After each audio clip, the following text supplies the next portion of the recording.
George Knapp is Class TV's television anchorman for Channel 8 in Las Vegas and a much-respected investigative reporter. George has made 2 visits to the former Soviet Union and returned with an astonishing tale to tell.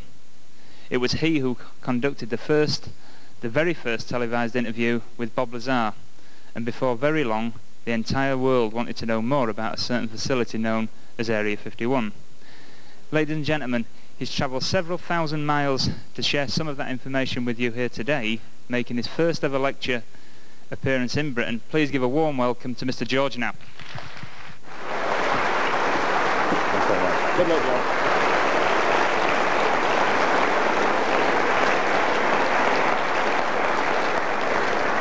John. Thank you very much. I've been in London since Thursday, and I keep hearing about this numerous times over and over about this alien you have in your government. I think he's from the planet Vulcan.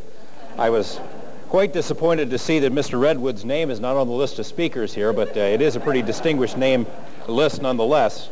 Very wonderful to be back in your great city. I was here 3 years ago wearing a suit and tie and doing all this television business, running around, and it was in a heat wave that was described as your most intense heat wave since the Spanish Armada.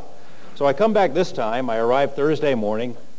I'm dressed Las Vegas style with a pair of shorts and a t-shirt. It's rain, it's wind, it's cold. I couldn't get into the hotel until about 2 in the afternoon, so I'm wandering around freezing various body parts, and to the point where I'm not sure I'll ever father any children. Anyway, as Graham said earlier today, 50 years of UFOs, 50 years of ufology, and we're asking a lot of questions, but we still have very few of the really big answers. The phenomenon we know is genuine. A small percentage of the cases represent something like an alien intelligence. However, I think most ufologists would agree about 95% of the cases you hear about and much of what you read about is complete nonsense. However, the phenomenon is real. We still don't know who they are, why they're here, where we fit into the big picture. There is one big question, though, that I think we can answer, and that's the question of cover-up. Peter and Larry are certainly a pretty tough act to follow, but I think what I have to say this afternoon complements some of the things that they have been telling us about for the past hour and a half or so. The question of a cover-up. Certainly the best evidence concerning ufology, UFOs, the alien presence is in the hands of government. There's no question about that. Only governments have satellite detection systems and radar, military intelligence capabilities, warplanes armed with gun cameras. Civilians don't have these things, so the best evidence must be in the hands of governments. However, world governments have chosen to keep the information to themselves, telling the public over and over again that there's nothing to it. For the past 5 years, I've attempted to gain access to whatever UFO files might exist in Russia. In 1993, I and my colleagues succeeded to a degree in penetrating Russia's UFO secrecy. In 1996, I returned to Moscow with a London television crew, a company called Four Winds Production, which put together an excellent program for the Discovery Channel, and we succeeded again in uncovering even more information. But in between those 2 trips, something happened to change the makeup, the political makeup of Russia dramatically. That window of opportunity, which I was able to exploit in 1993, had nearly closed by 1996. Still, I think you'll find that our findings during those 2 journeys are dramatic by almost any standard. The great Russian leader Lenin, in a conversation with H.G. Wells, once predicted that confirmed contact with extraterrestrials would change everything and might even render the communist revolution itself irrelevant. Well, of course, the revolution is largely irrelevant in Russia today, but UFO activity persists there, and so does official interest in flying saucers. This we can prove. The American CIA finances something called the Foreign Broadcast Information Service, the FBIS, which summarizes foreign news stories for consumption by American intelligence agencies. The FBIS reports are not classified, however, they are not widely available. In early 1991, several FBIS reports focused on astonishing accounts of UFOs within Russia. Astonishing because of the public statements made by top-level Russian military figures. One of those figures was General Igor Maltsev, who for 7 years was the chief of staff of Soviet air defenses. According to Russian news accounts, General Maltsev had submitted a stunning report to the Ministry of Defense a report which focused on a series of UFO events over Moscow in 1990, March. General Maltsev had never spoken about his report to journalists, Western or Russian, that is, until 1996. If we could roll part of the first tape. We were able to meet with General Maltsev, this distinguished-looking man you're about to see here. We were able to meet with him in an office near the Kremlin. Turn it down a little bit, the sound is not. To our knowledge, he is the highest-ranking Russian military official to ever reveal to Westerners any details about UFO encounters in the former USSR. He confirmed for us the following. On a single night in March 1990, his forces reported more than 100 visual observations of UFOs over Moscow. The air defense system was placed on high alert. Fighters were scrambled. Radar confirmed the presence of unidentified objects, and thousands on the ground saw the UFOs. Maltsev told us the UFOs could appear and disappear at will. You can stop the tape there. Appear and disappear at will. They could travel at many times the speed of any known aircraft. His planes tried to intercept them at one point, but couldn't get close. He told us the objects were completely silent. They performed maneuvers unknown in modern aviation. They would appear to be, in his words, devoid of inertia, as if they had mastered gravity. He reiterated that since these were not stealth or other known aircraft, they were truly unknown, not made on Earth to his knowledge. And he confirmed that his forces had been given a standing order after that: observe but do not fire upon the UFOs, because, again, in his words, they may possess incredible capacities for retaliation. In other words, we shoot at them, they kick our butts. This order, he said, remains in effect today. Oddly, General Maltsev would go no further in our interview. He denied knowledge of any other UFO events in the Soviet Union. He said he knew nothing of any classified studies or rumored UFO crashes that had taken place, but he insisted all along that he was in a position to know. If they had happened, he should have known about them, but said he didn't. He should have known, he said, about any kind of incursion into Russian airspace. Well, either he was not being very candid, or UFO information in the former Soviet Union was compartmentalized to the extreme. Maltsev claimed ignorance of numerous UFO documents, studies, and incidents, including the following. If we can roll that tape again.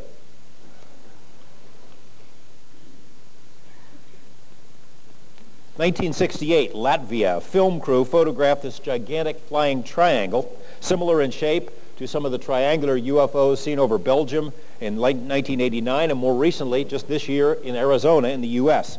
The skeptics say this looks like a French weather balloon, and it does. The French, however, say we didn't have any balloons in that area. The KGB kept that footage secret in a vault for 25 years.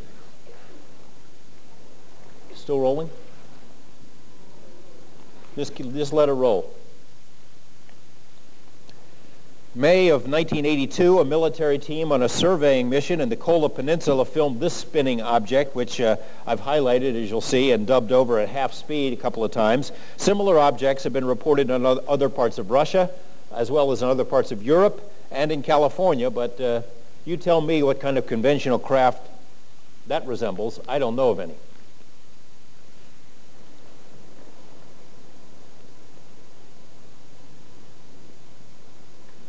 This next object is kind of a fuzzy photograph that was shot in the Ural Mountains in 1976. Photographer shot this disc-shaped object. He later did some artwork and kind of filled in some of the details. These were forwarded to the files of the Ministry of Defense. Next photo you're going to see is of a decorated Russian lieutenant colonel who had reported that while piloting a MiG, he encountered a UFO. He attempted to intercept it.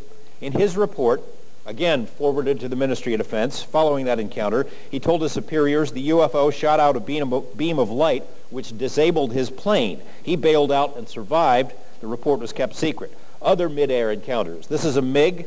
This photo also from the MOD files. The pilot of this MiG reported a mid-air collision with a UFO, a disc-shaped UFO which damaged his wing. This is an official photo of a brush fire, which isn't all that exciting, except for the Army officers who reported it said it was started by a UFO.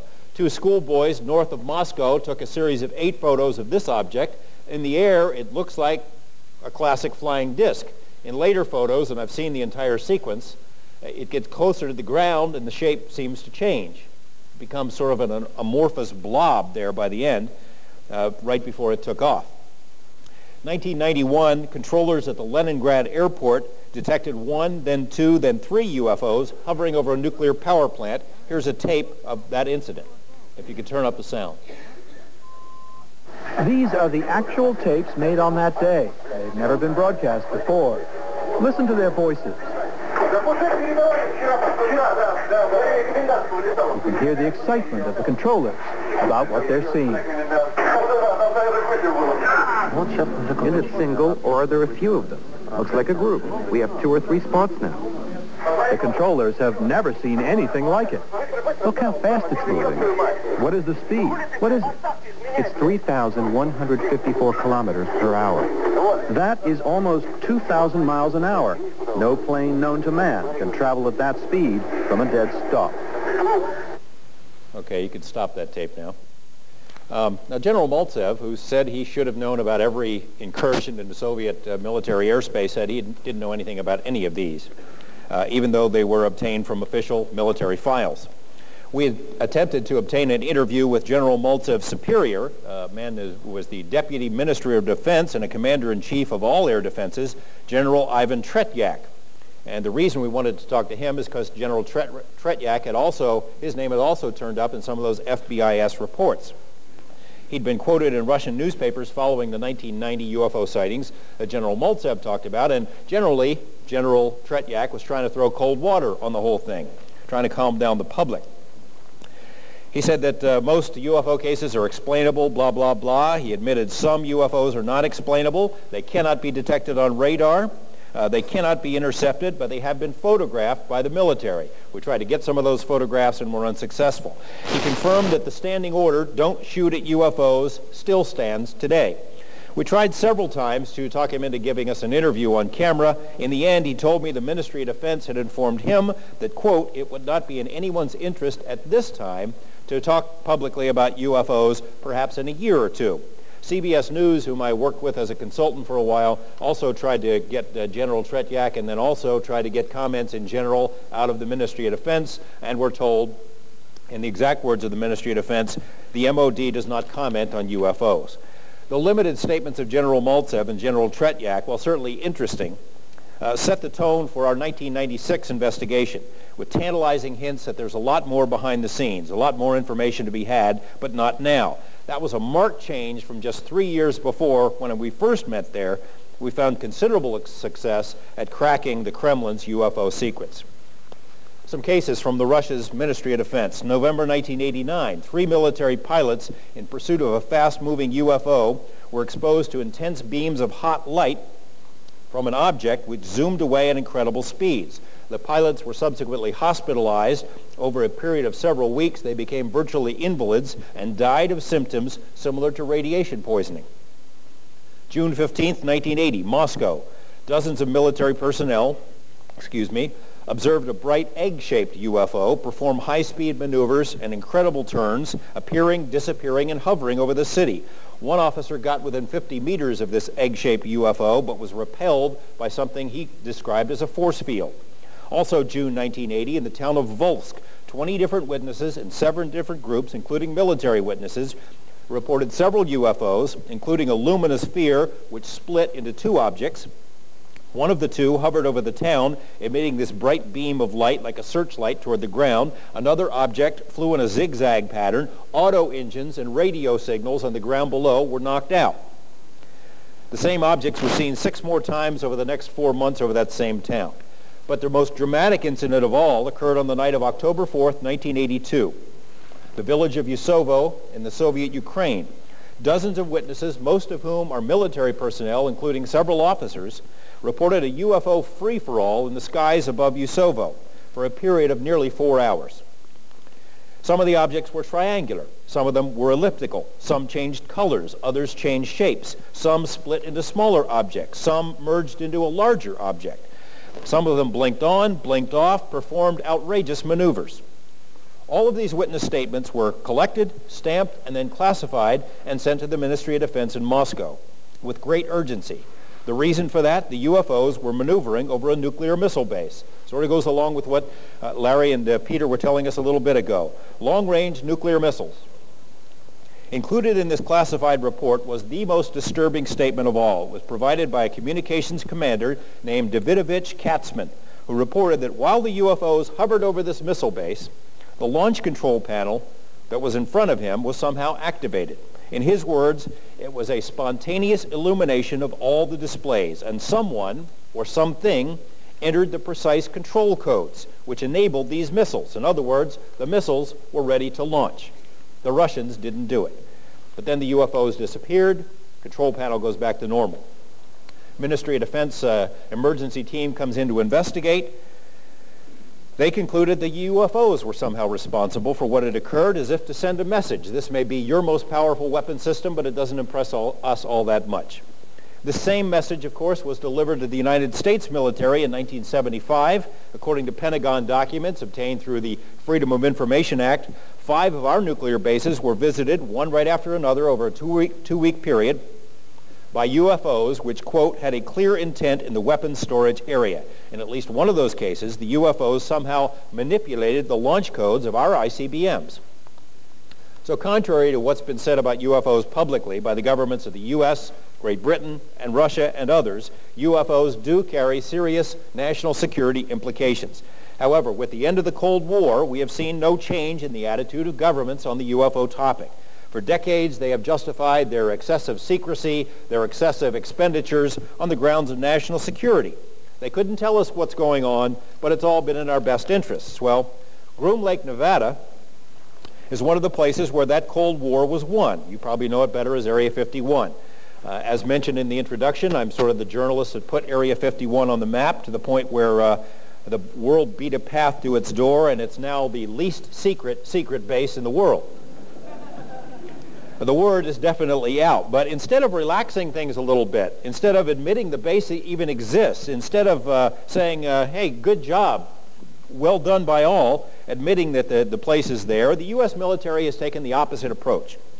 It has seized further public land to prevent American citizens, the people paying the bills for that base, from peering down to see what goes on there, even though the United States is a signatory to something called the Open Skies Treaty, which allows any other signatory nation to fly over that base and take all the pictures they want. Anyone who gets too close is likely to encounter these nasty security personnel carrying automatic weapons. Worse still is how the base has treated its own workers. Allow me a brief diversion, and we'll come back to Russia in just a moment, but I wanted to set up the Russia trip with a look at what the attitudes of my own government concerning the Area 51 situation. This is a recent update I produced, actually last year, and to give you a feel for what has been happening in Nevada, if we could put in the second tape. If you don't know a lot about Area 51, this will bring you up to date on that as well.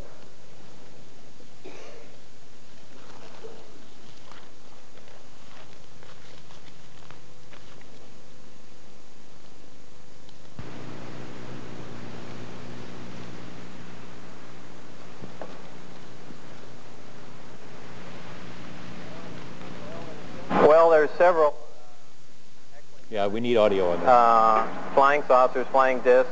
The interview that launched 1,000 business ventures. Bob Lazar's 1989 claims that he saw flying saucers housed and tested near Groom Lake caused ripples which are still being felt. At least 4 movie projects, dozens of screenplays, a few books, T-shirts and bumper stickers, artwork, a rock band, a Las Vegas bar, a viewer's guide, a research center, countless news reports, even a Bob Lazar Christmas ornament. Not bad for a place that until last year didn't officially exist. The military now admits what the world already knew. It has a, quote, operating location near Groom Lake. But the Pentagon says the base has no name. By denying the place has a name, the Defense Department hopes to stall a lawsuit filed by former workers who claim they were exposed to toxic chemicals there. The lawyer who filed the suit thinks it's ridiculous. You just can't have black places. You can't have places that don't exist. The government cannot create these secret enclaves in which it and it alone determines what laws will govern. Despite official denials, the common name for the base has always been Area 51. We recently found this 1967 government map which lists that name. Subsequent maps left the name blank. We also found a 70s newspaper article in which the Pentagon mentions Area 51 by name. What's it called today? High-level sources say the military uses the term score event to refer to it. Who runs the base? The CIA built it for use in the U-2 program. This is rare footage taken from Groom Lake of some early tests. Current warning signs indicate it's an Air Force facility, but all branches of the military have used it, along with most major defense contractors. The common thread has always been EG&G, which has had the contract to operate the facility since the beginning. What goes on there today? Plenty. Highly placed sources say the base employs about 1,800 people. One of their main missions is to evaluate Russian defense systems, equipment that's in the hands of unfriendly nations like Iran and Iraq. Another program at 51 is the stealth helicopter, although the technology isn't far along. As for flying saucers, the military admits it has built these unmanned craft. It may not be a coincidence that the Air Force's only unmanned aerial vehicle squadron is based at Nellis. Whatever's flying around out there still attracts visitors from all over the world. It's still newsworthy in Europe? Yes. No, also in Europe, Area 51 is well known. I'll let the tape roll. Look how bright it's getting. Look at it now. This 1989 home video of a glowing orb above Area 51 is the first, but certainly not the last, taken of odd objects in the Nevada desert. Scientist Bob Lazar said he knew where to set up his camera because he worked at Papoose Lake, south of Groom Lake, but still inside Area 51. Lazar said he saw 9 flying discs of alien origin hidden in hillside hangars. There were 9 total that I saw, each one being different.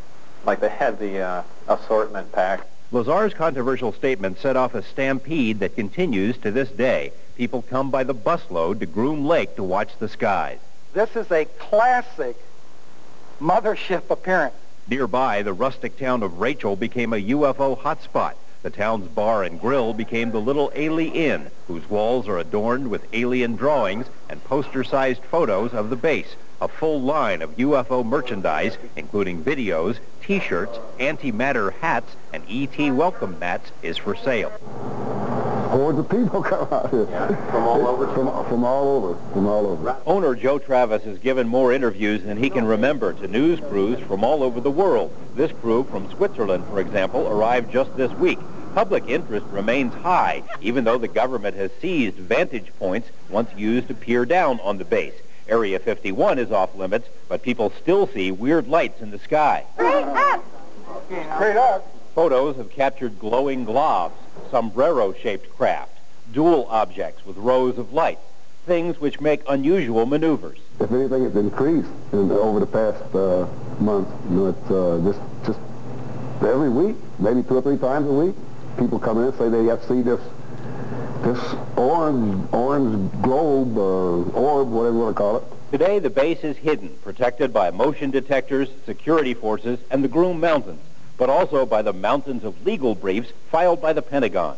A lawsuit by 6 former employees alleges the military endangered workers by illegally disposing of hazardous waste at Area 51. The government has used national security as grounds to stall the suit. It denied the base existed, denied it has a name, even denied having such hazardous materials as jet fuel and car batteries, although both jets and cars have been photographed there, as seen in this previously classified film. President Clinton recently signed an order exempting the base from environmental laws, but the lawyer who filed the suit doesn't think it will matter in the long run. From the very beginning, the military has adopted an absolutist position in this case, that they and they alone will dictate what information the public receives. This opinion is of something of a wake-up call. Okay, you can change tapes now. This order by President Clinton is incredible. I mean, we have environmental laws in our country that are supposed to be enforced, and suddenly, when it looks like the people running Area 51 are going to be nailed for violating that and endangering the health of their own workers, something they could have settled out of court very quietly, they go to President Clinton, who exempts the whole thing. I have to stick up for my employer, KLAS-TV, because at my suggestion, they have entered this lawsuit on behalf of the employees. The government has tried to seal all the proceedings in this case, even though it should be public documents.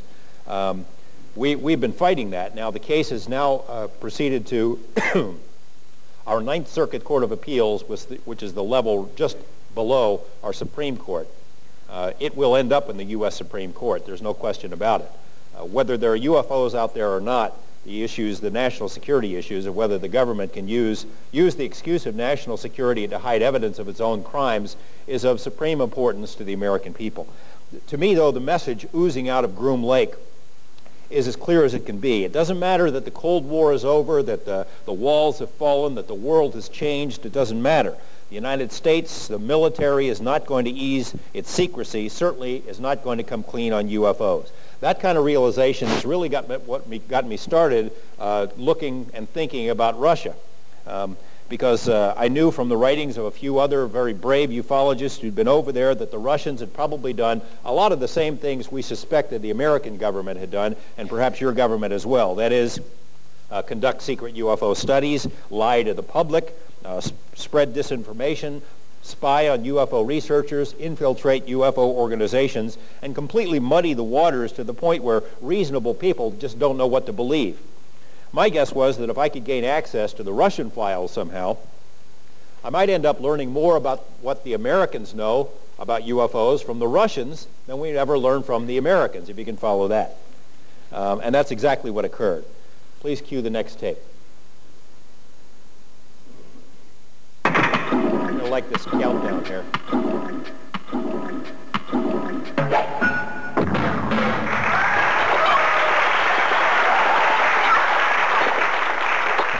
Anyway, allow me to set the stage further for our first UFO fact-finding trip. Is the tape still running? Yeah.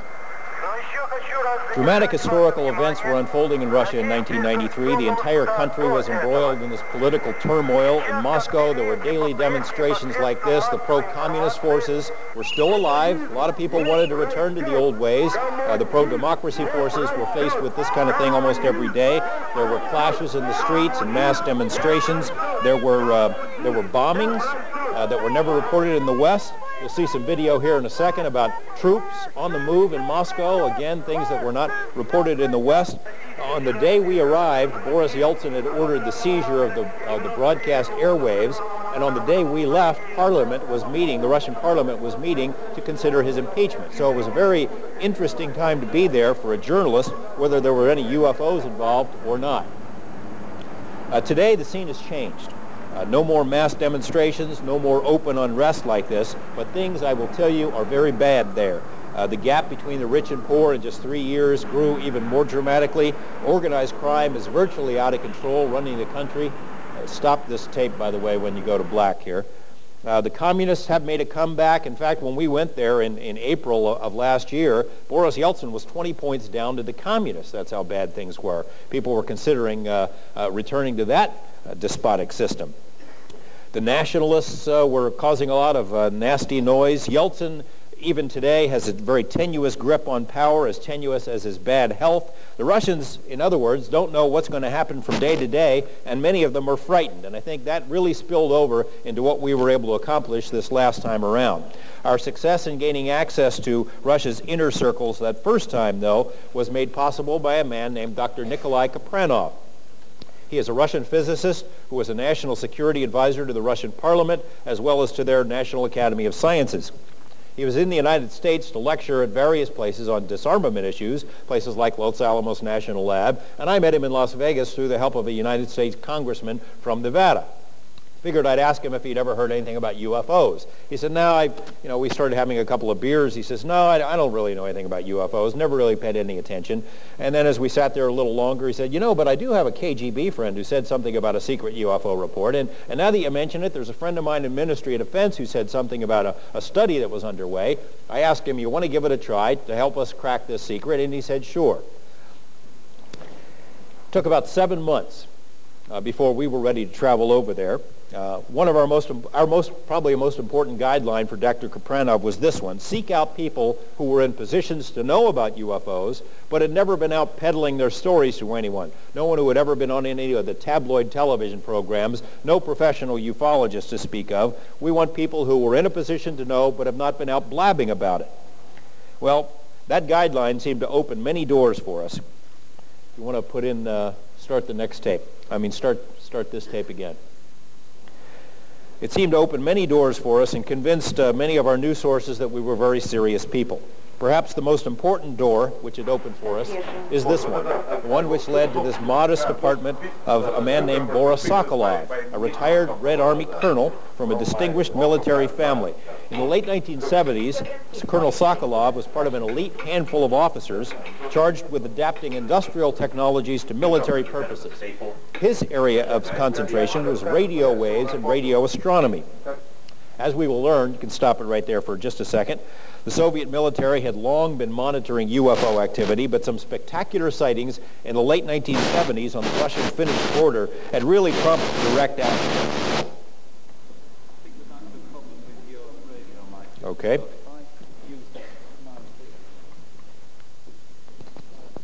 Very well. 1, 2. Is this working? All right. Anyway, in the late 1970s, there had been this fairly spectacular UFO incident on the Russian-Finnish border at a place called Petrozavodsk.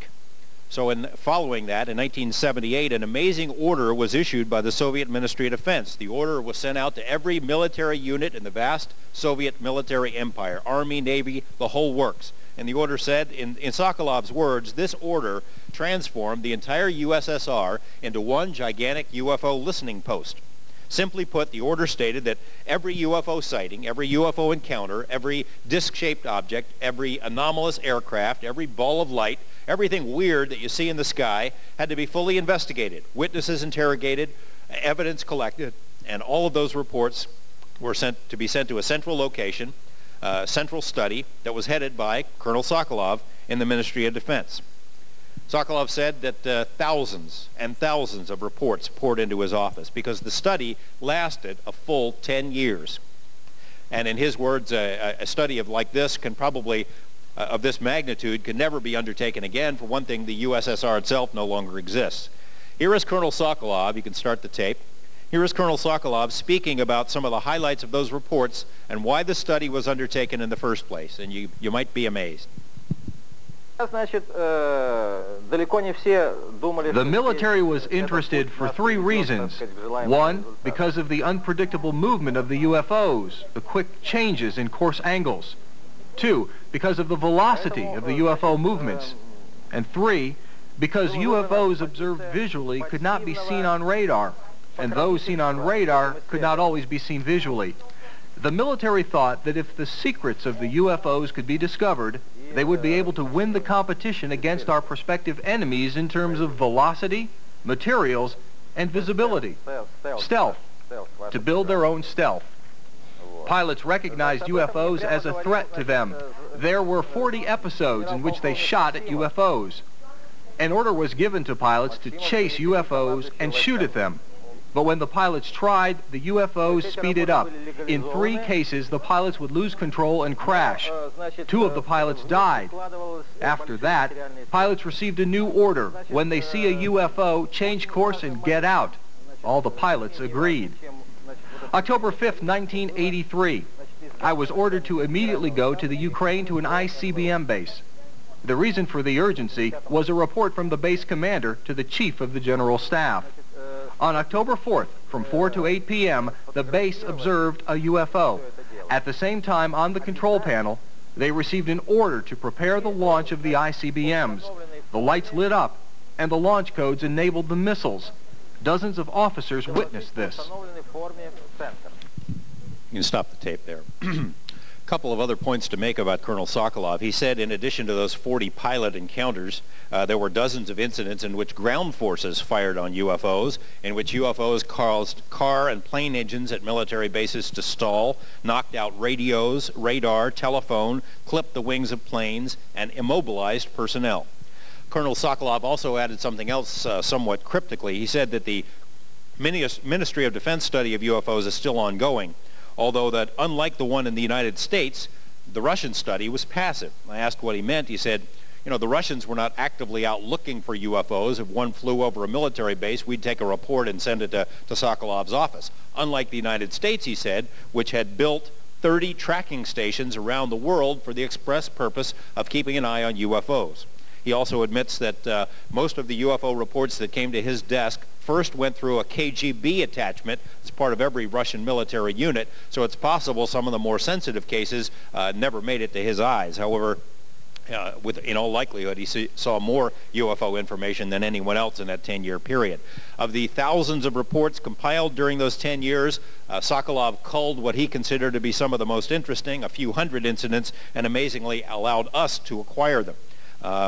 Couple of the highlights. There was one case in which a Russian army colonel encountered a UFO in Moscow. When the colonel tried to approach it, he says he was frozen by a beam of light, blacked out, woke up 2 hours later. Classic missing time kind of a case. This is in the Ministry of Defense files. Another incident, 1990, involved mystery helicopters, similar to what's been reported in the West in connection with cattle mutilation incidents. The mystery choppers flew real low, made no noise, and were piloted by two beings whom the witnesses assumed were wearing strange masks because their faces were so strange. A third document referred cryptically to some unusual material recovered from a crash site, and we'll get more into that in a little bit. Obviously, in 1996, we're going back to retrace some of my steps from 1993, and this British crew would like to interview Colonel Sokolov, a key to the program they wanted to put together. I was curious as well what had happened to Colonel Sokolov because in the interim I knew he had taken a real beating in the Russian press. There are still communist forces at work in that country, still very strong, and there was a very jealous ufologist who wrote a nasty article that was printed in a leading leftist-leaning newspaper, and it really took Colonel Sokolov to task for revealing the secrets of the motherland. Well, Nikolai Kapranov, the guy who had got us in there, confided to us, if this had happened 5 years ago, we would all have been in jail. And if it happened 10 years before, we would all have been shot. I had heard that Colonel Sokolov was having health problems as well. Turns out he was having health problems, but he really wanted to avoid us because he didn't want to get in any more trouble. So it ended up, although we made several attempts to find him in 1996, he would not agree to meet with us. Even more telling, Nikolai, who had become a pretty good friend of mine, also would not meet with us. Despite repeated phone calls to his residence, at first his wife and family would answer for him, and then no one would answer the phone at all. And it was sort of a telling sign that we would see more of. The idea that Russians were studying UFOs in order to learn stealth technology, as Colonel Sokolov suggested, was kind of intriguing to me because there had been rumors about that sort of thing out at Area 51, that some of the stealth technology that had been nurtured at that base had in fact been derived from flying saucers. The same rumor has been applied about SDI or Star Wars research, that it might also be linked to alien technology. And we were able to find, through our connections with the Russian Academy of Natural Sciences, a man named Dr. Ramily Avramenko. He was, and perhaps still is, one of the chief scientists for the Russians working on their version of SDI, anti-satellite weapons programs, which, considering the research that's been done on this campus, is kind of ironic if you think about it. For much of his life, Dr. Avramenko says he hasn't even been able to use his real name. If he wanted to publish a scientific article or anything else, he had to use an alias. He told us in no uncertain terms, UFOs are real, that we, meaning the West, and the Russians have known they're real for decades, and that the information has been incorporated into SDI research. If we could roll the tape further. Same tape.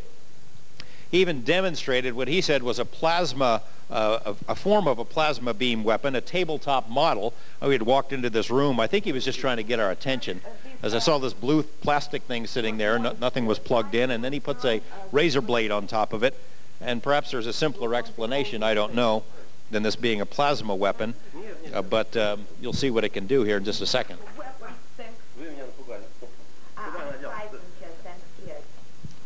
Blew a pretty good hole in this little razor blade here.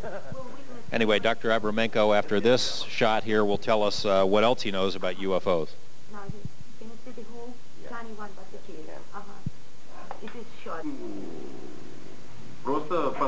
The first time I saw UFOs was in 1959.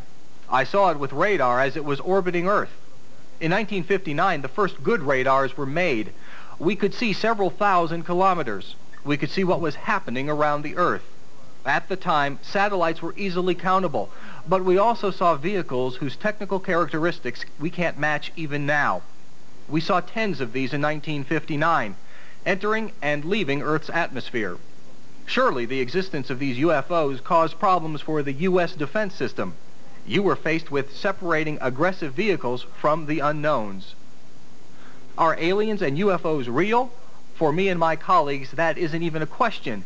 I know this government has many programs on this. The information about UFOs helps us manufacture plasma beams for use in our Star Wars. The weapons of the aliens, we call them. Well, that was then. It was a different story in 1996. 1993, Dr. Avramenko is more than willing to cooperate with us and tell us astonishing things like that. 1996, we couldn't even get a wisp of his trail, have no idea where he was. None of the people who had helped us before were willing to help us find him again. Both Colonel Sokolov and Dr. Avramenko had told us that military studies of UFOs were still underway, and with the help of our friend Nikolai, who again wouldn't talk to us this time, we met with the man who is currently in charge of an ongoing study. By agreement back then, I couldn't reveal his name. However, since then, he's given me permission to do so. His name is Alexander Plaksin. He's a lieutenant colonel in the Russian Air Force. And with his help, we were able to obtain some additional documents which are still classified in Russia. One of these days, I'll tell you the story how you get classified documents out of Russia. It's a good adventure in and of itself. What these documents reveal, however, is an ongoing, high-level, dead serious interest in UFOs by the Russian military. In the documents, there are numerous references to American ufology, and it's clear that they are monitoring developments over here and around the world. There were references in the documents to such things as MJ-12.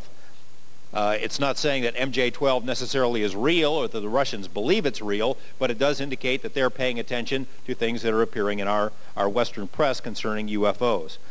Concerning the question of UFO reality, it's not even a matter of discussion in these classified documents. Yes, they admit many UFOs are misidentifications, but the Russians are focusing not on what it all means or the cosmic implications. They're focusing more on how do we duplicate this technology and get ahead of the West.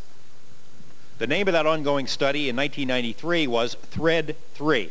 One enlightening section of the papers contains a detailed account of UFO sightings by Soviet cosmonauts. You know, we've often wondered what American astronauts have seen up in space. You get a lot of conflicting reports about it. Well, the Russians in these Thread 3 documents had some very detailed accounts of what their cosmonauts had seen, and it starts right in the beginning. Yuri Gagarin, the first man in space. Gagarin is quoted in the documents as saying, "UFOs are real. They fly at incredible speeds, and he could tell more about them if given permission to do so." The second Russian in space, also mentioned in these documents, cosmonaut Titov. He took along a film camera on his shot into space, and he photographed a small fleet of UFOs as they danced around and under and in front of his space capsule. I was able to see one frame of that film. It does seem to show, you can't really make it out, they're balls of light, but it's clearly something out there in space in close proximity to his capsule. In 1990, there were further interviews with more recent Russian cosmonauts, again reprinted in the FBIS reports, in which they say they looked down and saw huge UFOs on more than one occasion. Also in these classified documents, the Thread 3 reports information about American UFO encounters in space, including references to things that were seen on the moon by U.S. astronauts and how this information was removed from NASA's public files. The Russians even did their own analysis of America's data that was going back and forth between our moon missions and Houston control. They think it really happened. That we haven't returned to the moon because there was some kind of an encounter up there and we were warned to stay away. I don't know if I believe it or not. I'm just telling you what the Russians had in these classified documents that were never supposed to see the light of day. We did meet with Colonel Plaksin again this time. That was one of our success stories. So we were able to get more information out of him. He said Thread 3 ended in 1995, but another study under something called Group 22 continues on a lesser scale in Russia. The Air Force has been using National Academy of Sciences labs to analyze different UFO incidents. Plaksin says he has not been told to be quiet. Hasn't been given any orders to that effect. He's in fact written articles not dealing with UFOs so much as anomalous lights and plasmoids and things of that nature. So we know the Russians have been studying UFOs. They're studying them now. We know they've studied the subject at least back to the late 70s. How far back does it go? And what can it tell us about U.S. knowledge of UFOs? There's one man in Russia who could answer these questions. His name is Dr. Valery Budakov. And I know all these names got to be running together in your head by now. Bear with me.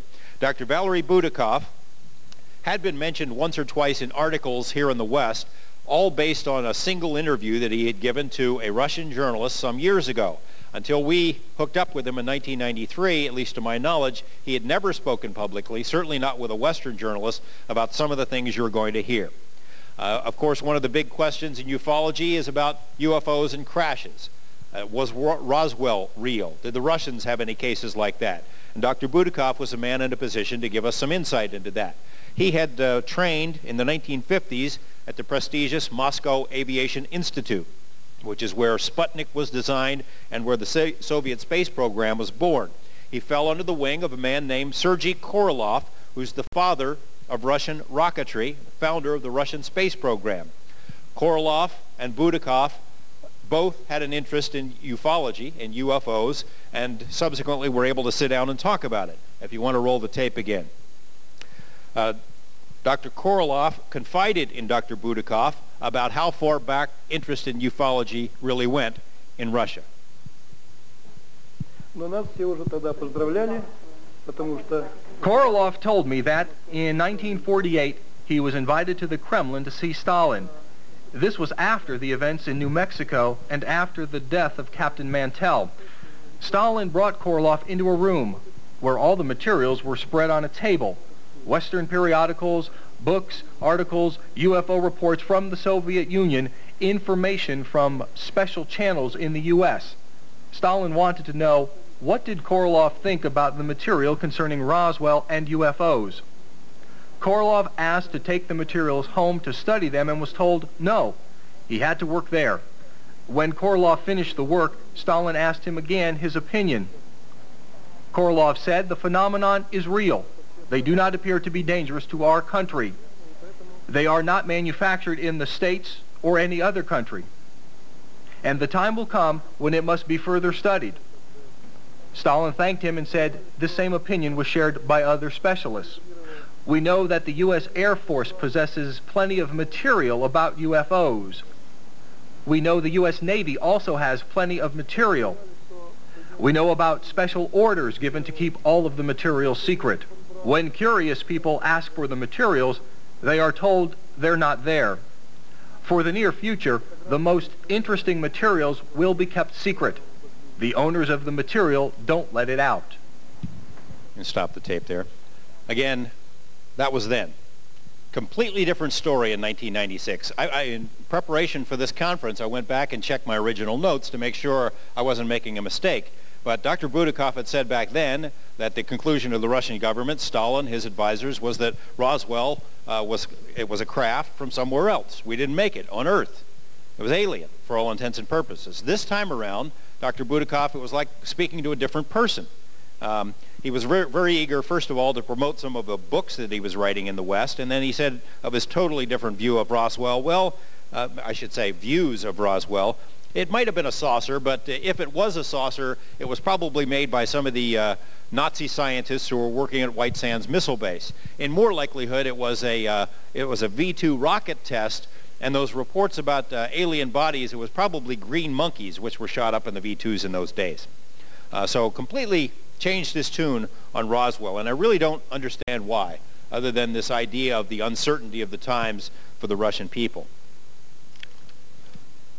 American debunkers have provided a lot of air cover for those scientists who simply do not want to study UFOs by poo-pooing the entire subject without the benefit of doing any research. They give ammunition to those scientists who want to claim they don't study UFOs because there isn't anything to study there. There's no evidence. People like the late Carl Sagan tell us over and over there's nothing to it, it's all in our heads. Or James Oberg, who's become something of an expert on the Soviet rocketry program, saying the same kind of a thing. Well, I had an opportunity to meet with Russia's premier UFO skeptic. It's a scientist named Dr. Yuri Platov. He works at something called the Institute for Terrestrial Magnetism, and for the past several years, he's been the point man for Russia's Academy of Sciences on the UFO study. If you want to start this video. Dr. Platov informed us of the history of UFO studies in Russia. He said their National Academy of Sciences began formal studies back in the 70s, that 10 different scientific institutions have been involved in the studies, that thousands of case files have been accumulated along with photos and drawings, and that there is general agreement among Russian scientists that the topic is worthy of study, unlike what we see in the West. In our 1993 meeting, Platov described himself as a friendly skeptic. By that he means well over 90% of cases can be explained. He showed us some of his files, and that's a figure that most Western ufologists would also embrace. Some of the photos he showed us are fairly dramatic. One case in particular has been reported here in the West. It deals with a UFO that landed on a frozen lake in Russia and took off. It left behind these large circular impressions in the ice. Now, witnesses saw this thing, the ice was analyzed, and he thinks that's one of the best cases they have. The case remains unexplained so far. He also mentioned that the Russians had seen dozens of what they have, their version of crop circles over there, but he didn't have reports on those. He sums up his attitude, after giving me several dozen of his case study files, summed up his attitude by saying that science should be interested in pursuing the unexplained, that the prospect of ET life is very important, and we have to follow the evidence where it leads. Well, again, that was then. We met with Dr. Platov again this time. He virtually wrote off the entire UFO subject, something he's been studying for 20 years himself. He said that there is only one case that's unexplained, and that's the frozen lake case. All the others can be explained. We were able to show him a couple of videos that we brought along for him to analyze just on the spot, and he just dismissed them almost with a wave of his hand. So he had become a much more hardened skeptic in just the 3-year period. And you got me why. A couple of other quick names here. Professor Rem Varlamov, if you can handle another name, our next witness. Rem Varlamov, one of the founders of Russian ufology, one of the only ufologists we spoke to over there, currently teaches at Moscow's Institute of Technology and is president of the Russian Ufologists Union. Like Dr. Budakov, he agreed to talk with us primarily because we weren't going after all the people who are trying to sell tales to the tabloids. He considered rival ufologists as corrupt and dishonest publicity seekers and not scientists. Varlamov specialized for nearly 30 years in the study of alleged UFO landing sites in Russia, including 10 that are in the direct vicinity of Moscow. And he documented numerous impressive physical characteristics at such sites, if you want to roll the tape. Things that scientists can get out and sink their teeth into, or at least their hands, and do some real scientific work on.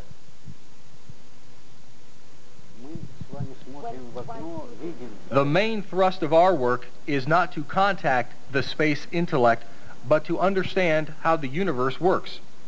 We wanted to answer 3 questions. 1, do other worlds and dimensions exist? We have measured 22 physical constants to suggest the answer is yes. 2, do our laws of physics exist in those worlds? No, they don't, and the differences can be documented. 3, can we contact this other intelligence? The answer is yes, but we must be careful. We discovered many measurable characteristics within the landing sites. The plants inside these circles or impressions were greatly changed. Plants which were inside the circles contained 20 to 30% more phosphorus and carbon, and they grew at a slower rate. We studied 40 elements in the soil through spectrography. 20 of those elements were found in concentrations 20 to 60 times higher inside the circles than outside. Lead was found to be 14 times as concentrated. Titanium, 8.5 times. Cobalt, barium, and zinc, 3 to 4 times. We also documented physical and psychological effects. Inside the circle, heart rates and blood flow were 60% higher. Our testing equipment also was affected at times. We conducted an experiment to see if the measurement of time might be affected by the energy inside the landing sites. We used both mechanical and crystal timepieces, which were synchronized, then placed both inside and outside of the sites. What we found were that after 2 hours inside the landing sites, time speeded up. The timepieces were no longer synchronized. You know, that's the way science is supposed to work. You go out, you do experiments, you collect data and try to figure things out. Those are measurable physical characteristics, the time experiment, the chemical composition of the plants in the soil, and it's the kind of thing that we need Western scientists to take more of an interest in doing. Varlamov had a little help in these landing site trace cases, a man named Dr. Yuri Simakov. He's a government biologist employed at one of those long-named government research institutes who we were able to see in 1993. He has recognized some truly amazing phenomena inside alleged UFO landing sites. Dr. Simakov specializes in studying single-cell organisms in the soil, and what he's found at these landing sites is there are none. No bugs in the dirt where UFOs sat down. 2 inches outside the landing site, the soil might teem with microscopic life. Inside, it's another story altogether. Simply barren. By carefully sampling the soil at these sites, Simakov has been able to determine the shape of whatever it is that sets down in the soil. And by going through this dirt and sifting through it very carefully, he also has found something else very interesting. If we can roll the tape again. This even more interesting discovery was made by him at 2 alleged landing sites, hundreds of miles apart, years removed from each other. One of the sites was in Kazakhstan, and one was very close to Moscow. What he found in the soil were these tiny, colorful balls of unknown origin. Neither Simakov nor anyone else, any of his other colleagues, could figure out what the heck they were. He says they contained, in his estimation, they contained the building blocks of life. When placed in water, he said they opened up like seed pods, and he joked that they might be something akin to cosmic sperm. Here is Dr. Simakov discussing some of his other findings.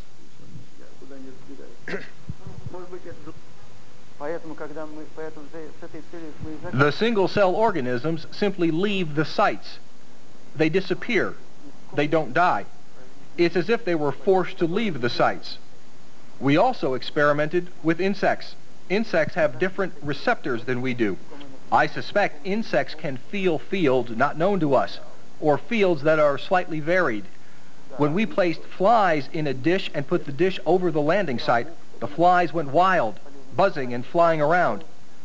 The balls, I can't find any evidence of their existence in any printed material. They may be formed as a result of transmutation, when oxygen was transformed into sodium under the influence of the UFO, or maybe they are containers to carry life from one planet to another. Still, the objects are not known. One more thing, at the spots where I found the balls, the flies we used in our experiments not only went wild, but were killed, and mosquitoes could be found outside the landing site, but not inside.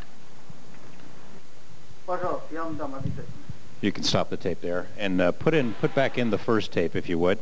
Dr. Simakov was kind enough to give me half of the supply of these little spheres that he had. So, in other words, I was able to carry half the world's known supply of cosmic sperm through Russian customs, which is also an adventure.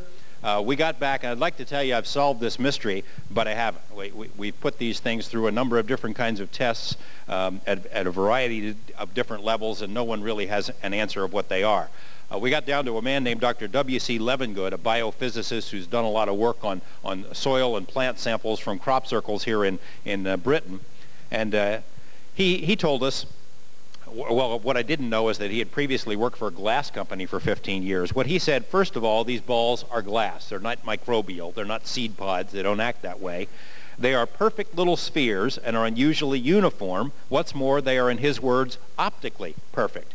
Although glass balls have been made for use as catalysts in chemical reactions in the West, the smallest ones Dr. Levengood had ever seen were 5 times as large as these. Chemical composition is nothing dramatic. There aren't any unknown elements in these things. And he doesn't say that they're impossible to make on Earth, but he said whoever did make them had to go to a lot of trouble to do it. It'd be extremely difficult, extremely expensive. And what the heck were they doing out there in dirt in the middle of Kazakhstan and at another alleged UFO landing site near Moscow? We don't have answers to that. A colleague of his from Cambridge University, Dr. John Getty, had speculated that the spheres might represent some form of advanced communication equipment. He notes that UFO witnesses 30 years ago described and reported what we now recognize as fiber optic systems, and that perhaps this is as an advanced system of that. It's all speculation at this point. I don't have a solid answer for you. The experiences of Simikoff and Varlamov make it abundantly clear that there is data and evidence to study related to UFOs, contrary to what many American scientists would say. It is possible to practice good science while investigating the unknown, but it requires something that far too few American scientists seem to have, and that is an open mind and a little backbone. I wanted to touch on one other subject before wrapping this up, and that's the possibility of other UFO crashes. We've heard several unsubstantiated reports of retrieved material in Russia, but the reports never seem to lead anywhere. One of those reports came from a source of mine, KGB. I did have these conversations with one KGB operative during the first trip who told me that he had read a briefing document which indicated KGB had a plan in motion during the late 1970s to shoot down a UFO so they could study it. But the source said the plan never got off the ground. It didn't matter, though, because while KGB was trying to figure out how to bag a UFO, one was shot down by a military unit at a missile base in Kazakhstan.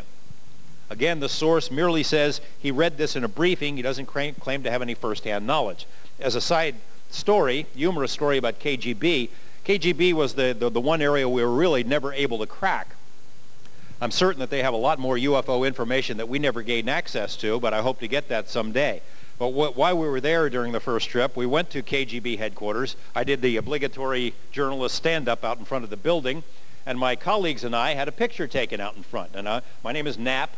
My last initial is K. I was with my friends Brian Gresh and Bryant Blackburn, so KGB. And we thought we're real funny. Let's stand in order. I'll stand here, you guys stand there, get a picture, KGB. Well, we're standing there, and all the Russians who are with us are hiding in the cars. They don't want to be seen out with these crazy Americans who are hassling KGB. So we're laughing. We go back to the car. Great, we got this great photo of us in front of KGB. And yes, KGB got good photo of you, is what Nikolai told us. So there had been, as I said, numerous rumors about other alleged crashes. UFO magazine in the States had one a couple of years ago about a Russian pilot who saw a downed UFO in the city of Monchegorsk. He said Mikhail Gorbachev had made a side trip to take a look at this thing. Interesting in light of what we heard Graham saying about Gorbachev earlier today. They recovered a bizarre metal fragment near the Vashka River in 1976, 3.5-foot metallic ring composed of rare earth elements fabricated through a process unknown on Earth, the scientists said. There is a considerable body of scientific opinion that the famous Tunguska blast was the result of a nuclear explosion on board an alien spaceship that occurred in June 1908. But perhaps the most interesting alleged crash case is known as the Hill 611 case outside the city of Dalnogorsk. Witnesses reported seeing this reddish sphere fly over a hill January 1986. It was flying at a low speed, suddenly exploded, virtually atomized itself. This time around, I wanted to make sure we went to Dalnogorsk and tried to follow up on some of these leads because it was very intriguing, and the British crew agreed. We came to regret that decision considering how tough the trip was. If I could put in the last tape. Just getting to Dalnogorsk was an adventure. It was a 9.5-hour flight through a blinding snowstorm. We had to get ridiculously drunk to get the nerve to get on the plane. We were packed into a plane with hundreds of Russians, most of whom were drunk out of their minds. George Knapp investigated. This is a report on the trip. Trip to Russia. From the port city of Vladivostok, an aging helicopter took us to the even more remote town of Dalnogorsk, known for its mines, its chemical plants, and the crash on Hill 611. In January 1986, hundreds of witnesses saw a round, red, glowing object before and during the crash. It flew parallel to the mountains, they say, then plunged into the ground, repeatedly bouncing up and down. Valery Dezhilny of the Russian Academy of Sciences was the first to reach the crash site. On the rocks and trees, he found metal fragments unlike those of any meteorite. Under examination, the debris revealed a complex pattern of netting. Most of the material was sent to Academy Institutes for analysis. The debris included several rare earth elements, but no trace of sulfur or phosphorus used in normal industrial processes. Dezhilny also found that flint at the crash site had somehow been magnetized. Something as likely as magnetizing brick, he says. His team report concluded outrageously the object was not made on Earth. Не помню, но в описании есть. The prevailing view among skeptics is that the object was a secret Russian satellite. However, the 11 institutes which studied the debris have never formally released their findings or the material. Military sources, including this lieutenant colonel, say there are no records indicating it was a Russian satellite. Dzhilny also notes that no one from the government ever came looking for their lost satellite, although the KGB office in Dalnogorsk did inquire about subsequent UFO sightings. Dozens of UFOs were seen in the weeks and months after the crash, objects which flashed spotlights toward the ground as if searching for something. Most residents saw them, and the general in charge of the Russian Air Force in the region said on television his forces had tracked some of the objects on radar. As in the U.S., there have been other debatable crash reports in Russia, but none with hundreds of living eyewitnesses and none with several pounds of unusual material. George Knapp, Channel 8 Eyewitness News. George continues his series tomorrow night with a look No, he does Russian not. Government. We can stop the tape there. Anyway, as I was saying, just getting to Dalnogorsk was this incredible adventure. It was 9.5 hours, blinding snowstorm, plane full of drunken Russians. We have this I didn't know. We were served 2 meals, dinner and breakfast on this plane, and both meals were the same thing: well, a wine and chicken with rice. Except for if you want to know the true etiquette of this thing in Russia, you have red wine with chicken and rice for breakfast. It's white wine with chicken and rice for dinner. Flew to Vladivostok, the most crime-ridden seaport in the Far East. We stayed in the nicest hotel in town. It was a virtual bunker. The room service, a list of room services in your room, listed bodyguard service if you were stupid enough to want to go into town by yourself. We chartered that helicopter. That was a great adventure, trying to fly out to the real garden spot, which is just a few miles from the North Korean and also the Chinese borders. But it was worth the trip. Dr. Dzhilny, the first scientist to climb up the hill and take a look at this stuff, still had several samples of it. He had told us about some of the other institutes where it had gone. He told us, although that a lot of people had dismissed this case as being a satellite, the interesting thing is the Russian government never came looking for its satellite, even after reports of this strange crash had been publicized. So that sort of remains a mystery. I think it's probably an overstatement to call it the Russian Roswell, because there's no reports of any kind of alien bodies, but the material that was brought back certainly is not easily explained away. I have a couple of minutes that I didn't expect to have. I want to tell you about someone else who has verified some of our findings, some of the things that we've uncovered in Russia. His name is Philip Corso, Colonel Philip Corso, and you're going to be hearing a lot more about him in the next couple of months. I first met him about 5 years ago, before he was known to anyone in the UFO community. He's now written a book that's going to be coming out in conjunction with the Roswell celebrations. Colonel Corso was a White House intelligence officer who had some fairly incredible experiences during his military career. He is an absolutely credible person, in my estimation. I and some colleagues have gone to great lengths to verify his background. But whatever you think about Bob Lazar, Colonel Corso is who he says he is. He worked where he says he worked, and there's a clear paper trail of it. In addition to working as a White House intelligence officer, he worked under a man named General Arthur Trudeau, who almost single-handedly revamped the entire Army Research and Development Program. Corso says that while working in this program, he sort of had the kook drawer. Odd things all were sent to his office, to his desk, and one of those things was UFOs. And that included as part of his work was a series of files that included, among other things, a computer chip that had been charred, taken out of some wreckage of what he said was a flying saucer, a strange bit of metal that could not be identified, a strange kind of a metallic-looking fabric, and that since his job was research and development, he made up proposals for how to handle this stuff, how to figure out what they were. The material was farmed out in bits and pieces to various national labs, to various defense contractors. The people who received the material were never really told what it was. They were allowed to believe it had been recovered from some crash site of an advanced Russian plane or prototype, and to get on it because the Russians were obviously ahead of us. He gives credit for many of our most profound scientific developments of the 20th century to what was pulled out of Roswell. A lot of people are already attacking Colonel Corso, as occurs in this field. I saw somebody attacking him, somebody from London here, a researcher who attacked him before his book even came out because he once worked for Senator Strom Thurmond, which is true. He briefed Senator Thurman a number of times on the UFO material that he had seen and read over the years, and he did work for Senator Thurman. He was being attacked because Senator Thurman was denounced as a segregationist. Now he's being attacked because Senator Thurman has withdrawn the introduction to Colonel Corso's book. Somebody contacted Senator Thurman's staff, told him this is all about UFOs and aliens, it's going to embarrass you. So right before the book comes out, Senator Thurman announced in the States he's withdrawing his endorsement. In that endorsement, he describes Colonel Corso as a fine American, someone who was loyal and patriotic, who had been in positions to know what was going on in our government at its highest levels. All these laudatory comments that are suddenly, as soon as he starts talking about UFOs, I suppose he's no longer a loyal American, no longer a fine citizen. Let's toss that out the window. Interesting politics going on there, that now he's being condemned. Before, Colonel Corso was being condemned because he once was associated with Senator Thurman, and now he's being condemned because Senator Thurman doesn't want to associate with him. Anyway, you're going to be hearing a lot more about Colonel Corso, I think in connection with Roswell, although his knowledge about Roswell is fairly limited.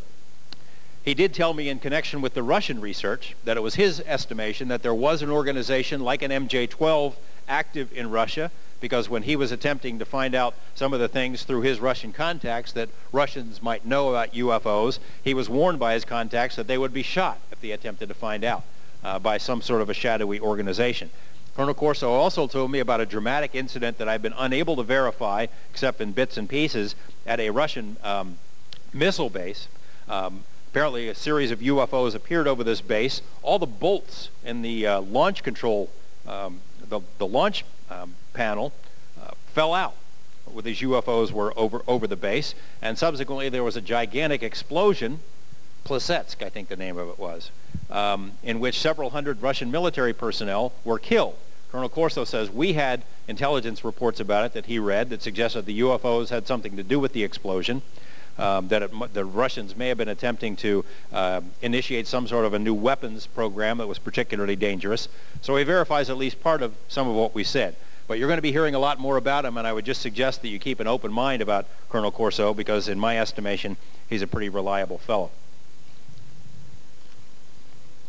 In summation, tremendous change has swept the former USSR. Some people think there may even be a UFO connection for all of that. After all, as we saw earlier today, former U.S. President Ronald Reagan said on 5 different occasions he speculated what would happen if we were confronted with a threat from out there, if there was an alien force. We know that Mikhail Gorbachev responded to that, not only saying that he felt UFOs were real, but yes, we would all band together if we were faced by an outside threat of that nature. In fact, that seems to be what has happened. And a lot of people seem to think that because UFOs have demonstrated their mastery over our ships and planes and nuclear weapons and things of that sort, that this powerful message that's been sent to these 2 world powers, and perhaps to your government as well, has finally been received. Well, now it's as if this pendulum of change in the Soviet Union has swung back. Without anyone issuing any formal orders, the people that we tried to contact have in essence clammed up about UFOs, or they're singing a different tune altogether. When we were there in April of 1996, as I mentioned earlier, Boris Yeltsin was 20 points down in the polls. People were concerned that the communists might regain power or that the nationalists might take over. So maybe their reluctance was understandable. Yeltsin won, but of course his health is so tenuous that the Russian people don't know if he's had a good solid grip on power. They don't know what's going to happen tomorrow. Governments do know about UFOs. There's no question about it, after looking at the voluminous files of the Russian Ministry of Defense and at the files of the American government as well. Governments are interested in this topic. They do share information. They do cooperate in a cover-up, probably out of their own desire for self-preservation. We know that they are lying to us. There is no question about that. And I, for one, look forward to the day when they publicly admit it. But I don't think any of us should hold our breath. Thank you very much.